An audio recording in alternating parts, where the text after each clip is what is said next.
జై శ్రీమన్నారాయణ.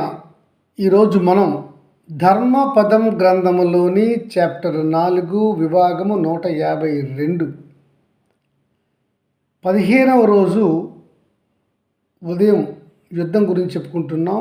ఈరోజు యోగ సమాధిలో ఉన్న ద్రోణాచార్యుడిని తల నరికి సంహరించినటువంటి దుష్టజుమ్నుడు. చూద్దాం ఎలా జరిగిందో ఏమిటో. సంజయ,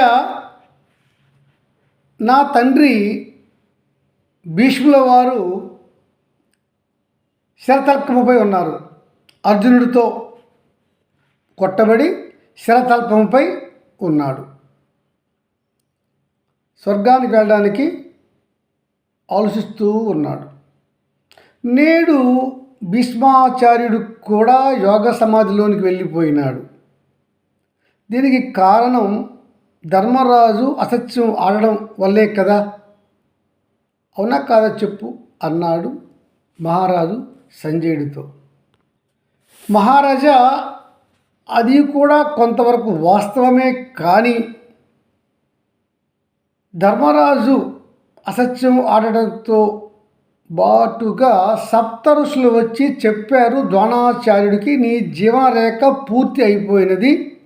నీవు బ్రాహ్మణుడయుండి ఇలా క్షత్రియుడి వలె యుద్ధం చేస్తూ ధర్మయుద్ధం మాని సామాన్య సైనికులను ఎందుకు సంహరిస్తున్నావు? ఇది నీకు పాపము కదా అని అన్నారు.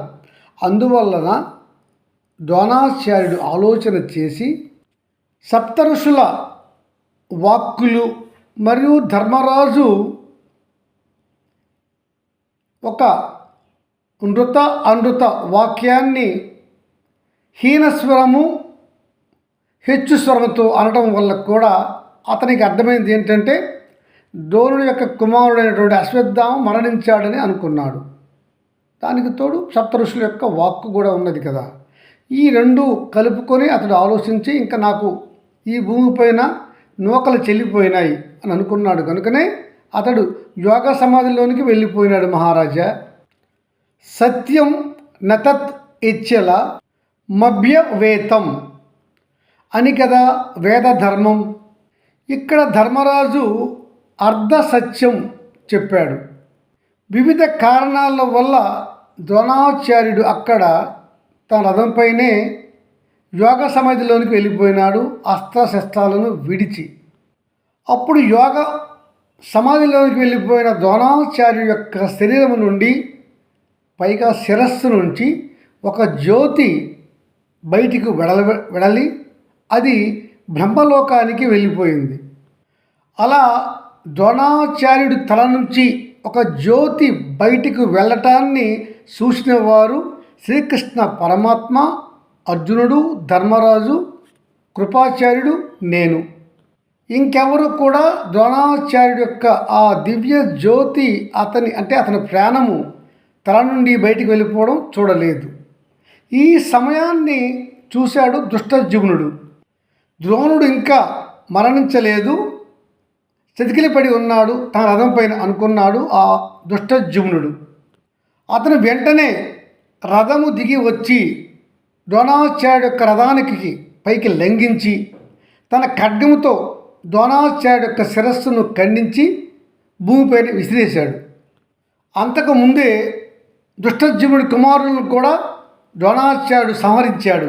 ఆ కోపము కూడా ఉన్నది ద్రోణాచార్యుడి పైన ఈ దుష్టజుమ్నుడికి. అలాగే తన తండ్రి నుంచి కూడా వాళ్ళిద్దరికీ వైరము ఉన్నది. ఈ రెండు కలిసి ఆ కోపంతో అతడు ద్రోణాచార్యుడి యొక్క తలను ఖండించి భూమిపైన విసిరేశాడు. అది ఆ శిరస్సు భూమిలో ఉన్నటువంటి మట్టి రక్తములతో కలిసి ఉన్నటువంటి ఆ బురదలో గిరగిరా గిరగిరా తిరుగుతూ దూరంగా వెళ్ళి పడిపోయింది. ధర్మరాజు కన్నీరు పెట్టి వేడుస్తున్నాడు. అర్జునుడు చాలా చాలా బాధపడుతున్నాడు. ఇలా ద్రోణాచార్యుడి తల నరికేశాడు దుష్టజుమ్నుడు అని. సంజయ, నువ్వు పాండవులు ధర్మం ధర్మం అంటున్నావు. చూడు మరి 10వ రోజు యుద్ధంలో అలాగే చేశారు కదా భీష్ముల వారిని ఈ పాండవులు. ఈరోజు ఇలాగే చేశారు ద్రోణుల వారిని. మరి ధర్మం ధర్మం అంటున్నావు, వాళ్ళ పక్కన ఎక్కడ ధర్మం ఉంది చెప్పు అన్నాడు మహారాజు. మహారాజా, నీ తండ్రి భీష్ముల వారిని ఎవరూ మోసంతో సంహరించలేదు. అది మీకు చెప్పాను కూడా నేను. అతనే 10వ రోజుతో యుద్ధం సాధించాలనుకుని అతని యుద్ధాన్ని విరమణ చేసుకున్నాడు. అతని సూచనల మేరకే పాండవులు శిఖండిని తెచ్చి యుద్ధం చేశారు. అది ఆయన అనుకుందే కదా. ఆయన ఎవరు మోసం చేశారంటారు? లేదు కదా. శివుని వరం వల్ల శిఖండి పుట్టాడు. అతడి పుట్టుక కారణం ఏమిటి? భీష్ముల వారి మరణానికి కారణం కావాలనే కదా. మన శివుని వరం ఇలా ఉందని చెప్పింది ఎవరు? భీష్ముల వారే. ఆయన చెప్పిన ప్రకారమే ధర్మరాజు అర్జునుడితో పాటుగా శిఖండిని కూడా రథం ఎక్కించాడు కదా. శిఖండి అర్జునుడు రథంపై ఉండి యుద్ధం చేస్తుంటే స్త్రీగా పుట్టి పురుషుడిగా మారాడు కాబట్టి శిఖండి అతడు బాణాలు వేస్తే అతను తిరిగా బాణాలు వేయను, యుద్ధం చేయను అన్నాడు భీష్ముడు. ఆ విధంగా వారి యుద్ధం జరగగా అర్జునుడు కూడా దానిలో పాలు పంచుకున్నాడు. గనుక భీష్మాచార్యుల విషయంలో అధర్మం అనేది ఎక్కడ లేదు మహారాజా. అతని కోరిక మేరకే జరిగింది. ఇంకా అక్కడ అధర్మం ఏమేమి? ఇక్కడైతే ద్రోణాచార్యులకు సప్తఋషులు చెప్పారు, ఇంకా నీకు జీవన రేఖ తరిగిపోయింది, మరి లేదు. నువ్వు ఇలా పాండవ సైన్యాన్ని సంహరిస్తున్నావు, ఇది క్షాత్రము కాదు.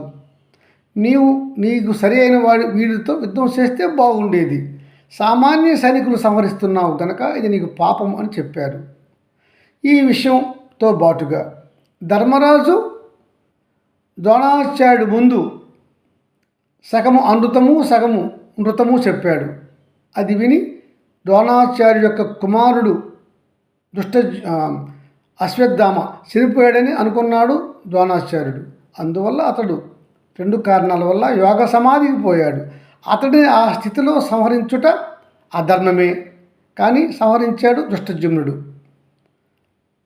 అని చెప్పుకొచ్చాడు సంజయుడు మహారాజుకు. జై శ్రీమన్నారాయణ.